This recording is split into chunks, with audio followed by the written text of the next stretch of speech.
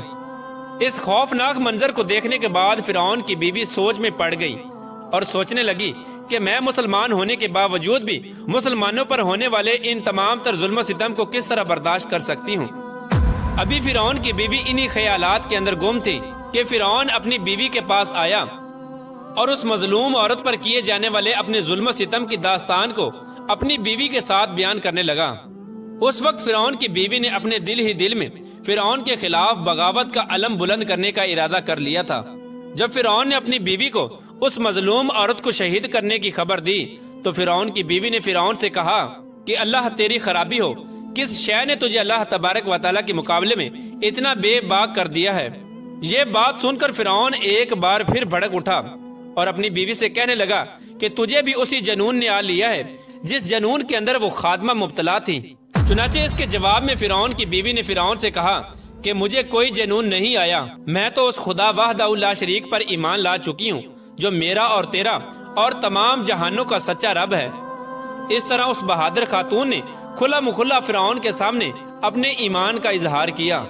فرعون اپنی بیوی کی یہ بات سن کر حیران و پریشان رہ گیا اور فرعون شروع میں بغیر کسی ظلم و ستم کے اپنی بیوی کو سمجھانے کی کوشش کرنے لگا، اور فرعون نے اپنی بیوی کو ایمان سے دور کرنے کے لیے ان کے والدین کو بھی بلایا اور ان کو دھمکی دینے لگا کہ اگر تمہاری بیٹی نے حضرت موسیٰ علیہ السلام کے خدا کا انکار نہ کیا تو ضرور یہ موت کا مزہ چکھے گی۔ چنانچہ حضرت آسیہ رضی اللہ تعالیٰ عنہ کے والدین نے تنہائی کے اندر حضرت آسیہ رضی اللہ تعالیٰ عنہ کو سمجھانے کی کوشش کی، لیکن حضرت آسیہ رضی اللہ تعالیٰ عنہ کا ایمان چونکہ مضبوط ہو چکا تھا، اسی وجہ سے انہوں نے ان کی بات ماننے سے انکار کر دیا، اور حضرت آسیہ رضی اللہ تعالی عنہ اپنے والدین سے کہنے لگی کہ میں اللہ تبارک و تعالیٰ کی وحدانیت کا انکار نہیں کر سکتی، بے شک وہ سچا رب ہے۔ چنانچہ جب فرعون کا یہ حربہ بھی ناکام ہو گیا تو اس وقت فرعون نے اپنی بیوی کو طرح طرح کی اذیتیں دینے کا فیصلہ کیا تاکہ یہ اپنے ایمان سے دور ہو جائے اور مجھ کو خدا ماننے لگے۔ پیارے دوستو، روایات میں آتا ہے کہ فرعون کے حکم سے حضرت آسیہ رضی اللہ تعالی عنہ کو طرح طرح کی اذیتوں کے اندر مبتلا کر دیا گیا، حتیٰ کہ حضرت آسیہ رضی اللہ تعالی عنہ کے ہاتھوں اور پاؤں میں میخیں لگا کر دھوپ کے اندر سورج کی طرف رخ کر کے لٹا دیا گیا،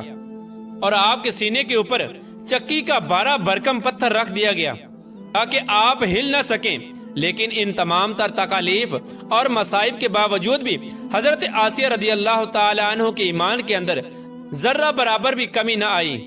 بلکہ ان تمام تر تکالیف کے باوجود بھی آپ کے ایمان کے اندر مزید اضافہ ہوتا چلا گیا۔ چنانچہ جب فرعون نے ان تمام تر تکالیف کے بعد اپنی بیوی سے ایمان سے پھرنے کا کہا تو حضرت آسیہ رضی اللہ تعالی عنہ نے بڑا ہی ایمان افروز اور ایمان کو تازہ کر دینے والا جواب دیا،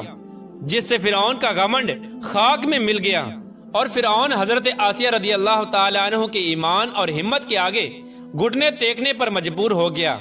چنانچہ حضرت آسیہ رضی اللہ تعالی عنہ نے ارشاد فرمایا، اے دشمن خدا اور ظالم انسان، تو میرے وجود پر تو قادر ہو سکتا ہے، لیکن میرا دل اللہ تبارک و تعالیٰ کی پناہ میں ہے۔ اگر تو میرے جسم کے ہر حصے کو بھی کاٹ دے تب بھی میرا عشق اور ایمان اللہ تبارک و تعالیٰ کی بارگاہ میں بڑھتا چلا جائے گا۔ اسی دوران جب حضرت آسیہ رضی اللہ تعالی عنہ پر ظلم و ستم کے پہاڑ گرائے جا رہے تھے، حضرت موسیٰ علیہ السلام وہاں سے گزرے تو حضرت موسیٰ علیہ السلام سے حضرت آسیہ رضی اللہ تعالی عنہ نے پوچھا، کیا میرا رب مجھ سے راضی ہے؟ تو حضرت موسیٰ علیہ السلام نے ارشاد فرمایا، اے آسیہ رضی اللہ تعالی عنہ، آسمان کے فرشتے تیرے انتظار میں ہیں اور اللہ تبارک و تعالیٰ تیرے ایمان اور تیرے کارناموں پر فخر فرماتا ہے۔ آپ اللہ تبارک و تعالیٰ کی بارگاہ میں سوال کریں، آپ کی ہر حاجت پوری کی جائے گی۔ اس وقت حضرت آسیہ رضی اللہ تعالی عنہ نے اللہ تبارک و تعالیٰ کی بارگاہ میں یہ دردناک دعا کی، اے میرے پروردگار، میرے لیے اپنے پاس جنت میں ایک گھر بنا اور مجھے فرعون اور اس کے ظلم سے نجات دے اور مجھے ان ظالموں سے نجات بخش۔ ادھر جب فرعون نے حضرت آسیہ رضی اللہ تعالی عنہ کو ایمان سے دور کرنے کی تمام تر کوششیں کر لیں اور ہر کوشش کے اندر ناکامی کا سامنا کرنا پڑا، تو اس وقت فرعون نے حضرت آسیہ رضی اللہ تعالی عنہ کو شہید کرنے کا فیصلہ کر لیا، اور آخری حربے کے طور پر فرعون نے اپنے کارندوں سے کہا کہ ایک بہت بڑی چٹان لے کر آؤ، اگر یہ چٹان دے کر اپنے ایمان پر قائم رہتی ہے تو یہ چٹان اس پر گرا دینا، اور اگر یہ ایمان سے پھر جاتی ہے تو پھر یہ میری بیوی ہے۔ پیارے دوستو، اس خوفناک منظر کے وقت جہاں ایک طرف زندگی ہے اور دوسری طرف موت کھڑی ہے، تو اس وقت حضرت آسیہ رضی اللہ تعالی عنہا نے آسمان کی طرف نگاہ اٹھا کر دیکھی تو جنت کے اندر اپنا سفید موتیوں والا محل نظر آیا، جس سے آپ کا ایمان مزید بڑھ گیا، اور اسی حالت میں آپ کی روح پرواز کر جاتی ہے، اور اس کے بعد آپ رضی اللہ تعالی عنہ کے جسم مبارک پر وہ چٹان گرا دی جاتی ہے، اور وہ چٹان ایسے بدن پر گرتی ہے جس میں روح نہیں ہوتی۔ اس دردناک واقعے کے دوران جب فرعون اپنی بیوی پر طرح طرح کے ظلم کر رہا تھا، اس وقت اللہ تبارک و تعالی نے اپنے فرشتوں کو حضرت آسیہ رضی اللہ تعالی عنہ پر مقرر کر دیا تھا، اور وہ فرشتے حضرت آسیہ رضی اللہ تعالی عنہ پر سایہ کیے ہوئے تھے، اور ان کو جنت کے اندر اپنا مقام دکھا دیا تھا، جس کی وجہ سے حضرت آسیہ رضی اللہ تعالی عنہ کا ایمان مزید مضبوط ہو گیا، اور فرعون کی تمام مصیبتوں کو آپ بھول گئیں۔ اس طرح حضرت آسیہ رضی اللہ تعالی عنہ نے دنیا کی تمام تر تکالیف اور مصیبتوں کو برداشت کیا، لیکن اللہ تبارک و تعالی کی وحدانیت کو نہیں چھوڑا، اور پھر اللہ تبارک و تعالی نے حضرت آسیہ رضی اللہ تعالی عنہ کو وہ مقام عطا فرمایا جو مقام آج تک کسی کو نہیں ملا۔ حضرت آسیہ رضی اللہ تعالی عنہ جب جنت میں جائیں گی تو اللہ تبارک و تعالی ان کو یہ نعمت عطا فرمائے گا کہ وہ جنت میں حضور پاک صلی اللہ تعالی علیہ وآلہ وسلم کی زوجہ محترمہ ہوں گی، اور اللہ تبارک و تعالی ان کا شمار حضور صلی اللہ تعالی علیہ وآلہ وسلم کی ازواج مطہرات میں فرمائے گا۔ اللہ تبارک و تعالی سے دعا ہے کہ اللہ تبارک و تعالی ہمیشہ اپنا عشق اور ایمان سلامت رکھے، اور حضور صلی اللہ تعالی علیہ وآلہ وسلم کی محبت کے اندر جینا مرنا نصیب فرمائے۔